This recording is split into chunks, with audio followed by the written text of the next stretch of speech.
Offensive prospect preview for the NFL Scouting Combine. Who has the most to gain? Wide receiver out of Florida State, Keon Coleman. If he goes and tears it up, you know that stock is going up. Guys, we're going to talk about this and more coming up next.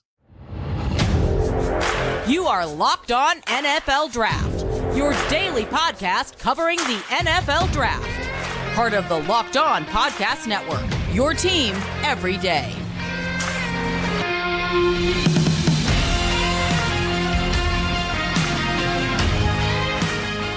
What's up, Locked On family? Welcome back to the Locked On NFL Draft Podcast, your daily podcast covering your favorite draft prospects, part of the Locked On Podcast Network, your team every day. I'm your boy, Damian Parson, always on the ones and twos. You can find and follow me on X at DP_NFL. I'm a national scout and a senior draft analyst. And guys, thank you for making Locked On NFL Draft your first listen every single morning, every single day, your first listen. Thank you for being our every single dayers, man. We appreciate and love y'all. But I got to kick this intro over to my guy, Mr. LSU himself, Keith Sanchez. You can find and follow him on X at The Talent Code. Keep talk to him, baby. What's up, Locked On family? Let's get locked in. This is Keith Sanchez, 2019 national champ with those LSU Bengal Tigers, man. And the other side to this dynamic duo that we like to call the Locked On NFL Draft Podcast, where we talk everything college football, NFL football. But what we like to say, it all starts with the NFL Draft, man. Listen, man, if you haven't hit the like button, go ahead and hit the like button for this action-packed show. I know you're going to want to comment, man. And listen, if you're not subscribed to the channel, go ahead and subscribe to the channel. Tell a friend that this is the best draft content that they have out there. DP Combine preview. Yes, we're talking offensive prospects with the most to gain. Which offensive prospect has the most to lose? And then how do you value the combine, right? We always see the conversations, value the 40, don't value the 40, right? We're going to get into these conversations about the NFL combine that is coming up in a couple days. That is this week that is taking place. But DP, before we get started, man, why don't you hit them with our title sponsor? Get buckets with your first bet on FanDuel, America's #1 sportsbook. Right now, new customers get $150 in bonus bets with any winning $5 bet. That's $150 if your bet wins. Visit FanDuel.com/locked-on to get started. Guys, you talk about prospects with the most to gain. I got to go to Florida State. I said it in the opening. I said it in the intro. Keon Coleman, a guy that you checked week 4 of the college football season when Florida State knocked off Clemson. He had the game-winning touchdown. He was wide receiver 2. You fast forward 4 months later, we get into January, into draft season, heading into the Senior Bowl. Feels like everybody hates Keon Coleman now. And it's like, this is one of the more talented and gifted receivers in this class. Mm-hmm. And Keith, you know how the combine works. If he hits 4.3, 4.4, he jumps 41 or 40 plus, right? 10, 11-inch broad. He does all those things, catch the ball well, run good routes. Now everybody's going to be like, man, I'm back in. So a guy that has the most to gain is a Keon Coleman, because instead of falling for some of these mainstream guys, right? You know, on the bigger networks, I've seen them fall to the second round. I've seen some people have him at, he's like 45 or 50th on my top 50, and I'm like, whoa, what are we doing here? So I think he's got a lot to gain. Yeah, and I couldn't disagree more. I think Keon Coleman is a talented player, but I also agree that you're talking about most to gain. Yeah, Keon Coleman has a lot to gain, and it's what we talked about a couple weeks ago, right? It's an out of sight, out of mind type situation. Well, guess what? The same light is on all of us now, right? We all get the same shine. We're all going to be in Indianapolis. We're all going to have our 15 minutes of fame when we run the 40-yard dash and we test and do those type of things. So Keon Coleman gets to get back into the spotlight, right? And I think that's been more of the conversation, that he's been out of the spotlight. And I do expect him to test pretty well. But DP, other prospects with most of the game, man, I want to go to the running back position. And I'm going to go with two guys, man. One guy, Tennessee running back Jalen Wright, that you talked about. But also, I want to talk about Oregon running back Bucky Irvin as another guy with something to gain, because we talked about it, right? Running back one, if you ask me, in my opinion, is still up for grabs, right? And then also combined with that, we talked about last week, was that it's going to be position and need specific. So if Bucky Irvin can come in there and put down a 4.4, a high 4.3 or something like that, Jalen Wright can come in there, run a high 4.3, right? And then you say, you know what? I'm going to just go the explosive route when it comes to drafting a running back, and then some team may take them at the back end of the second round, right? And we know it's going to happen. DP, they're going to start throwing around the Chris Johnson comparisons, like every running the Jamal Charles. We know how this is going to go, right? Like, I start, the minute they run a 4.3 or high, low 4.4, they're going to start seeing some of these guys, right? I do see a little bit of Jamal Charles in his game and things like that. So I definitely think those two running backs, because they aren't bigger in stature, right? They're a little bit smaller in stature overall, and their usage is going to be I guess we would say interesting or specific, maybe. But if they show that they can be playmakers and they test as high-level athletes, they definitely have a lot to gain and can elevate their draft stock even more. No, I 100% agree, Keith. And, Bucky Irvin's the guy that we both rock with his game a lot. But I want to stay on the running back side and go to Notre Dame. Audric Estime, 5'11", 227, almost 230 pounds. You talking about a guy, if it goes out there and hits, I ain't going to say 4.4 because that's tough, right? I don't, with his body type, I don't think he's a 4.4 guy. But listen, if he hits it, he hits it.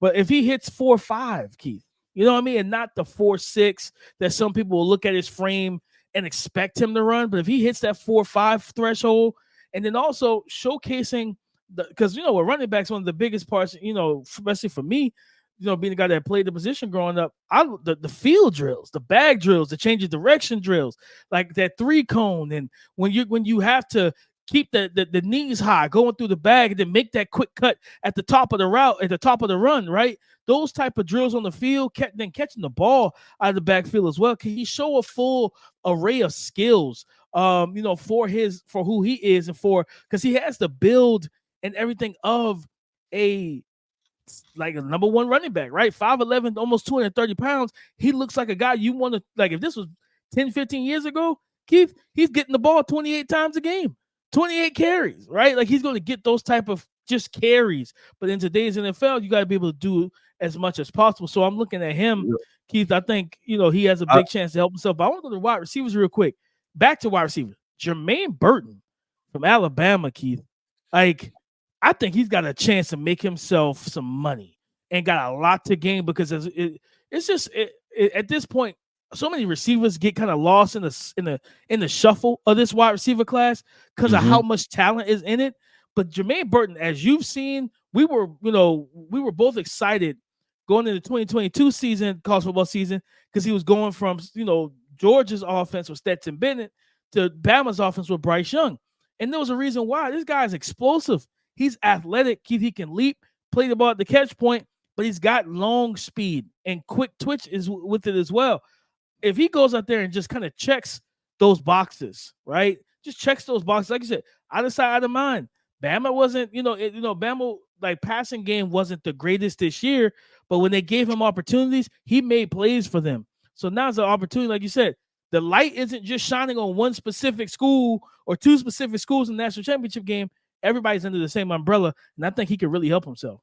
Yeah, I'm gonna stay with the wide receiver conversation in DP. I'm going with maybe the most explosive player. Like, if we're talking about just flat out foot speed, I'm gonna go with wide receiver from Texas, Xavier Worthy. Listen, and we know how this thing goes, right? That the NFL, certain teams, they just simply have measurable type situations, right? Like benchmarks, and then some of them have speed and testing type benchmarks, right? And if Xavier Worthy, DP, we've seen this, right? We've seen Darius Hayward-Bay, right, run himself into being I think he was the first wide receiver taken in that draft. We've seen Henry Ruggs, right, run himself into being the first wide receiver taken in that draft, right? We've seen wide receiver like John Ross, right, come out of nowhere and then be maybe he was a top 10, top 15 pick, definitely have a first round pick. So he's another guy that I think he can almost run himself. We talk about the back end of that first round and we start throwing consistently in mock drafts, right? If this guy goes and put down a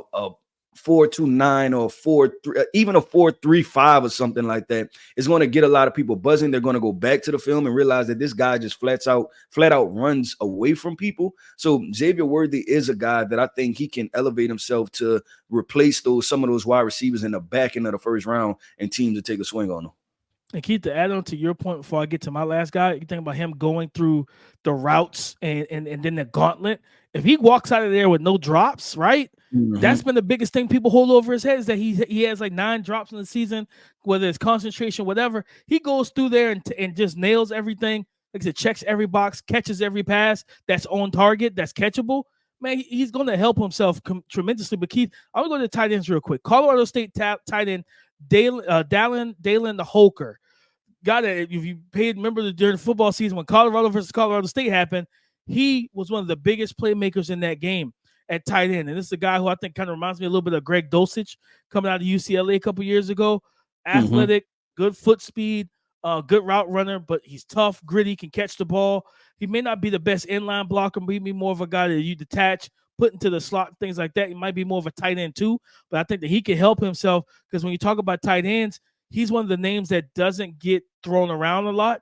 We talk about Theo Johnson, Brock Bowers, Jatavian Sanders, Jaheim Bell. We rarely ever talk about Mr. Holker. I think he's a little bit of an older prospect too, but still, man, the like you said, everybody's under the same umbrella, under the same bright lights. I think he has a chance to shine and help himself a lot.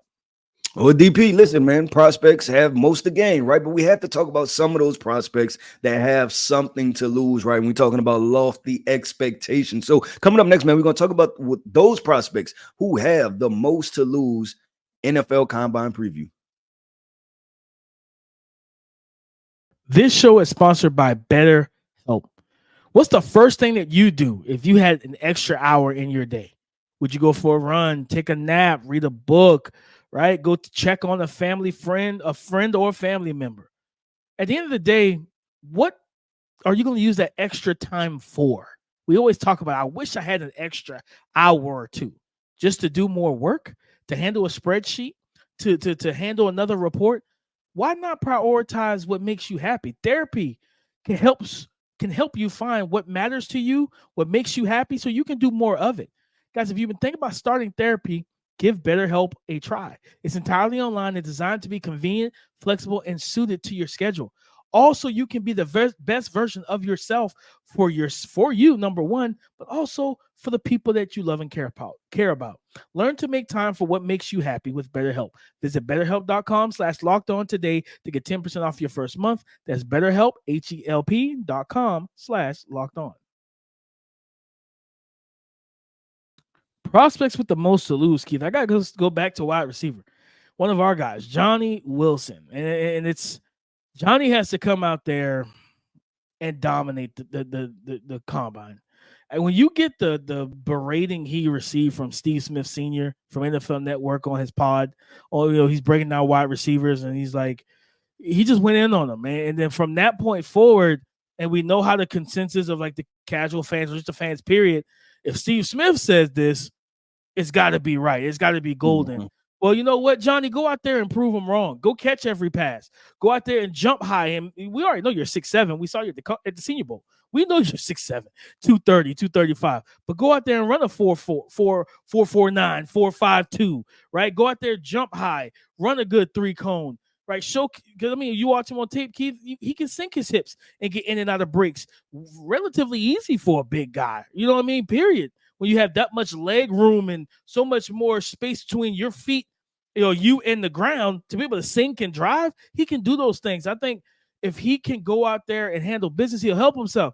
But man, if he does not, like people already, I've seen tweets of he's not a draftable prospect. Wait, He can't play what? wide receiver. I'm telling you, I'm seeing these things. He can't play I, wide I receiver. hope to He's stay got to away play tight from. end. I hope to stay away from that part of football Twitter, man. I When don't we want to. start I saying don't stuff, even want to be in it. It just popped up on my timeline, and I I just hate hope it. to stay away from that part, man. I don't, and almost DP, to be honest with you, I would say that he has a high floor. Like I just know I what think he so is, too. right? And I think even if, like you said, he doesn't do well, right? There's some drops, doesn't run a fast forward. He runs a 4.6. I'm like, okay, he's 6'6", 235, 240. I get that, right? Like I just feel like he's a high floor. Like I know exactly what I'm getting with Johnny Wilson, right? So I don't see how there's so much discourse back and forth, you know what I'm saying, of what he Mm. could potentially be or what he lacks Two at and Florida things like State that. guys at that. Yeah. So I just think it is what it is with him as a prospect. But DP, I'm gonna go with some. You ready for this? Rome Odunze, Brian Thomas, prospects with more to lose. And here why I say that is because when I transition right to this segment, I said lofty expectations, right? And Yep. my point is that we are setting the bar because I tweeted out, right? I said, what do we expect Rome to run, right? And some people were saying 4.29, 4.33. He was some people said that he was he was a 10.6 guy, I think, in the 100-meter in high school, right? So he has to be faster now. So that means he's going to be a 4.3, 6'4, 6'3, 235 pounds. They expecting him to kill it. And it was too much for me to tweet out, right? But what happens is that we set these lofty expectations for these guys, and when they even test well, right? If and what I'm saying is not the most to lose, and I expect him to run slow. But if Rome Odunze comes in and runs a 4.48, that's still plenty fast, right? At 235 pounds, right? But this is what happens, DP. It's the same conversation with Treylon Burks, right? And we can't do that. Is that we set the expectation so high, and then when the wide receiver doesn't meet that expectation, and it's solely based off of the 40 time, right? Treylon Burks fell from a top 5 pick to pick 17 because of his 40 time, right? And people went back to the film, and it was the conversation, well, can he separate? Is he that explosive? Right. And I could just see the same narrative being created with Rome Odunze and then Brian Thomas. The reason I say Brian Thomas is because he is that vertical stretch guy, right?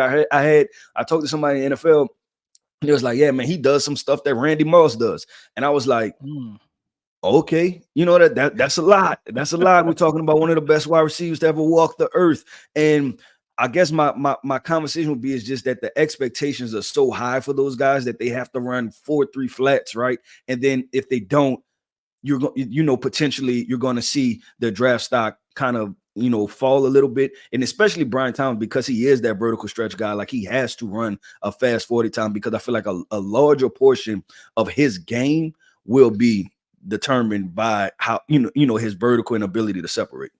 No, 100%, Keith. Like, you have to go and do what people expect you to do, like what the tape says, like that you're a blazer, you're a speed guy. You got to go out there and run that fast. I want to do one correction. I don't want nobody to come in the comment section. Rome Odunze is 215. Because if y'all go in there thinking he's 235, y'all gonna be. Oh yeah, I'm sorry. I didn't mean. Yeah, no, you're good. I already know. I know how 235. YouTube is. People want to jump in the comments like Keith is tripping. He's not 235. No, guys, he's 215. But still, yet I do think, and I'm glad. I was saying, and what I was saying was that that's what people were saying, that like this guy is like 230. I hope nobody actually thinks that. Like, he don't even look that big. I mean, that's the expectation. That's my point, is that I think that the performance it's set the threshold of we're expecting one of the more elite performances, right? Like the Nolan Smiths and the Jordan Davis, right? Expecting those type of performances. And so that's why you want to see that some of those prospects have, potentially something to lose, is because we've set the bar so high for them as far as what they're going to do and what they're going to test. All right, Keith, I think for me, man, looking at guys that could hurt themselves or the most to lose, I'll go back to running back real quick. Braylon Allen out of Wisconsin. Guy that's been a good one. Another out of sight. Yeah, he's another out of sight, out of mind guy, but the bright lights are going to be back on to see what he does. And he's been a very polarizing, like people have kind of, even when Trayvon Henderson was still in his class, Braylon Allen's my RB1. And, I've been kind of I've been out on him the whole time. But to be 6'2", 240, everybody said, "Oh man, he's still 17." Like, guys, he can't be 17 forever. Okay, like, you know what I mean? Like, that you can't just keep using that as a caveat to, well, he's got some things that he needs to work on. Well, he's still 17, DP. Like, no, he's not. He's 19. He'll be 20 or whatever. And I think he's a good player, but people are expecting him to hit sub 4.4s. That's a lofty expectation at 6'2", 6'3", 240, 245 pounds, right? And I never, like, Keith, when we saw Anthony Richardson, and I remember being there talking to sources about Anthony Richardson at the combine, and the first when I heard it, was like, man, he's hit 4.37, 4.38 in training, and like if he gets anywhere close to 4.5, he's running a second time, and then he runs a 4.43 because he's like swaying back and forth, and that he lost steam. Same thing that Kyle Hamilton did when he came into the combine a couple years ago. People thought he was slow. It's like, no, man, he's not running on a straight line, right? But I expect Anthony Richardson to run a fast time because you see that speed on tape. I don't see 4.3, for Braylon Allen. And I just think that's too much to ask. Now, if he hits it, God bless. You know what I mean? But Yeah, I he don't. he gonna put That's a himself. lofty expectation. Yeah, nah, if he hits that DP, he puts himself in high back. You're talking about top 50 lock, right? Because we already know what's gonna happen, right? It's gonna be the Melvin Gordon comps, it's gonna be the Jonathan Taylor comps. Derrick You know that. Henry. Yeah, the Derrick Henry. We know they are coming. But DP, man, let's keep this thing going and flowing. And we'll simply ask the question: how do you value the combine, right? We talked about these 40 times. We talked about, even some of these players, right? In the past, DP, Nolan Smith set the combine off, right? And hasn't done a whole lot as far, thus far in NFL. Jordan Davis, right? Set the combine off, haven't done a lot thus far, right? Then we talk about all these fast wide receivers. So how do you value the NFL combine when it comes down to these testing measurements, when it comes down to, the broad jump, when it comes down to the bench press and things like that? So we're going to have a really good conversation on simply how do you value the NFL combine? Get buckets with your first bet on FanDuel, America's #1 sportsbook. Because right now, new customers get $150 in bonus bets with any winning $5 bet. That's $150 if your bet wins. Who doesn't want to win $150? But not only that, guys, you can bet on all your favorite NBA players: LeBron James, Steph Curry, Giannis Antetokounmpo, Devin Booker, Kevin Durant, Trae Young, Jimmy Butler, Jason Tatum, you name it, you can bet on it. Not only that, but the teams that you love: the Denver Nuggets, the Miami Heats, the Timberwolves, the Minnesota Timberwolves, my Detroit Pistons, my lowly Detroit Pistons, the Orlando Magic. You can bet on all of these things with quick bets, live same game parlays, exclusive props, and so much more. Just visit FanDuel.com/lockedon and shoot your shot. Visit FanDuel.com/lockedon and shoot your shot. FanDuel is the official sportsbook partner of the NBA. Let's close this thing out. Guys, thank you for making Locked On NFL Draft your first listen today and everyday shot, for being our everydayers, and how to value the NFL scouting combine. As evaluators, as scouts and talent evaluators ourselves, Keith, I think it's similar to the Senior Bowl. Just the difference is there's no actual football being played. In terms of, you need to understand this is just a piece of the puzzle, right? Like, it should send you back to the tape. If a guy runs fast, then you like, is he like, did I miss that? I didn't think he was 4.4 on tape. It sends you back to it. If a guy runs slower than you expected, you're like, you know what? Let me go reassure myself and just check again. Like, it should always send you back to the tape so that you know and feel maybe you missed something. No one's eyes are perfect. I watch players 3, maybe 4 times before I finish my final report, like right before the draft, Keith. Like, before I lock down my grade, right? I watch him at least 3 times. And that last time is leading up to that, in April, leading up to the draft. I want to get my eyes on him again because maybe I didn't see it the first couple times. And that's the big thing for me, is like, just understand it's one part of the process. Like with the 40 time, you don't overreact. I tweeted this out earlier, over the weekend. Don't overreact. If a guy runs 4.3, cool. The NFL put out the picture with the times and jumps of CeeDee Lamb. He ran a 4.5. He jumped 34.6 in the vert or whatnot. He didn't jump 37, 38. He didn't jump 40. All those things like that. And he's still one of the best receivers in the league. So It's like, it's not a kiss of death to not run 4.3 and jump 45.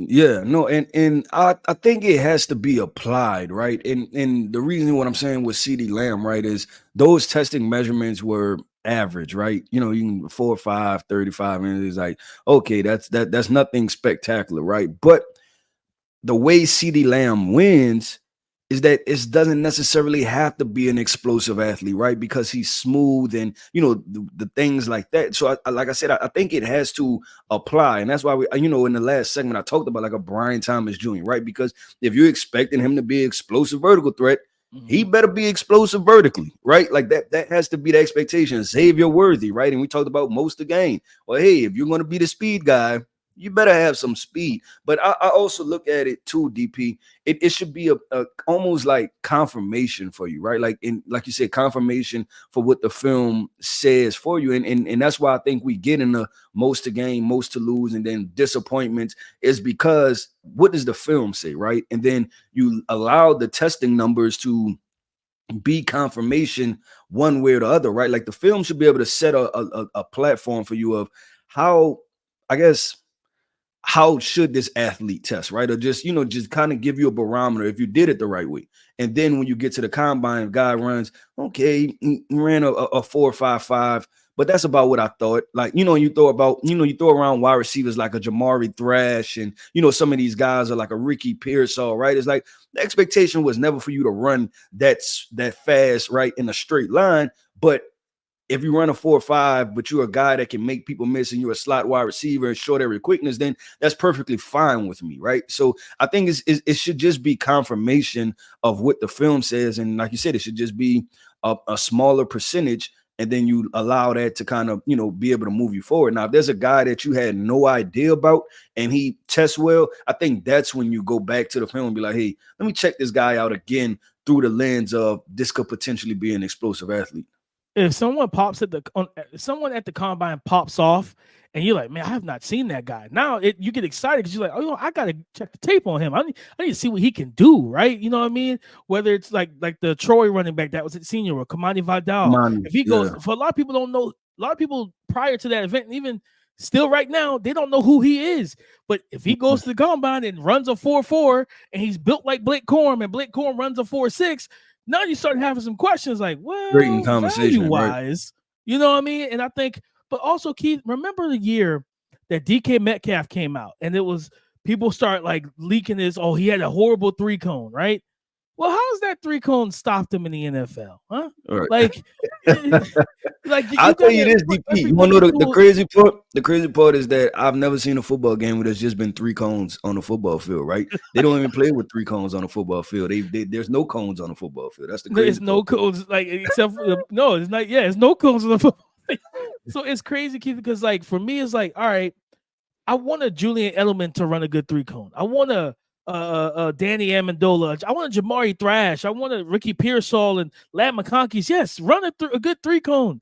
But I'm not asking, Johnny Wilson to run a sub-7, a 6 flat in the 3-cone. I'm not asking it because the route concepts that he's going to be asked to run are different than what those guys will be asked to run. You're not asking a 6'5", 230-pound receiver to run a bunch of option routes. Can we and I agree. And so I think the flip of the other side is that let's talk about the NFL teams missing with these guys that test high level, right? Like we brought up a Jordan Davis, and I'm not by no means calling Jordan Davis in like an entire miss, right? I'm not saying that. It's just, it's been 2 years and then things haven't necessarily been up to the threshold of where he tested at the combine, right? So the other part of that is that you have to, like you said with the drills, right? Like, okay, if you're a wide receiver and you're playing in a slot, short area quickness, 3-cone matters, right? The other side of that is, hey, if you're a defensive tackle, right, then do I really care how fast you running 40 yards? Like, does that, like, how much does that apply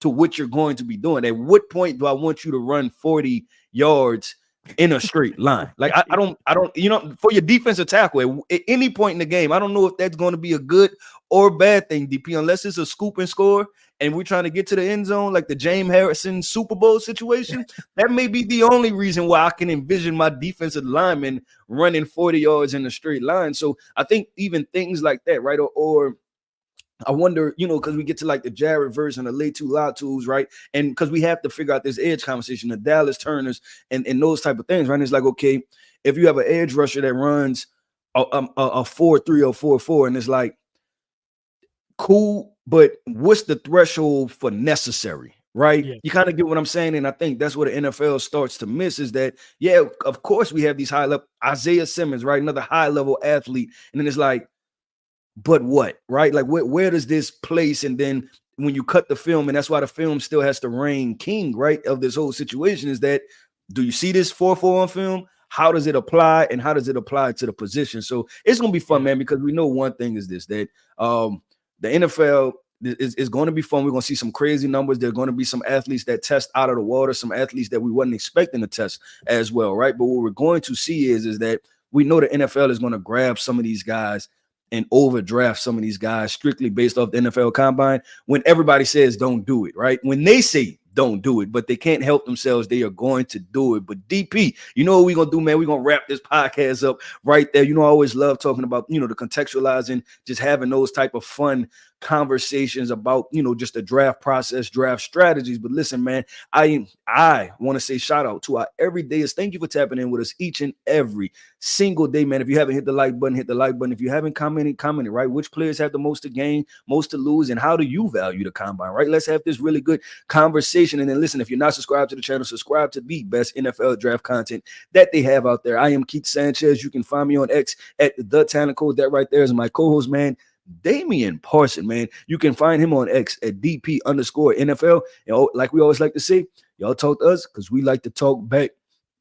Go subscribe and follow for free on YouTube or wherever you listen to podcasts. Get the latest episode as soon as it is available. Thank you for making Locked On NFL Draft your first listen today and every day. Shout out for being our everydayers. On tomorrow's pod, on tomorrow's episode, we're going to get into, again, previewing the combine on the defensive side of the balls. What defensive prospects have the most to gain, the most to lose? We're going to talk about all of that and more on tomorrow's episode. So come and join the conversation again tomorrow on the Locked On Podcast Network. Your team every day.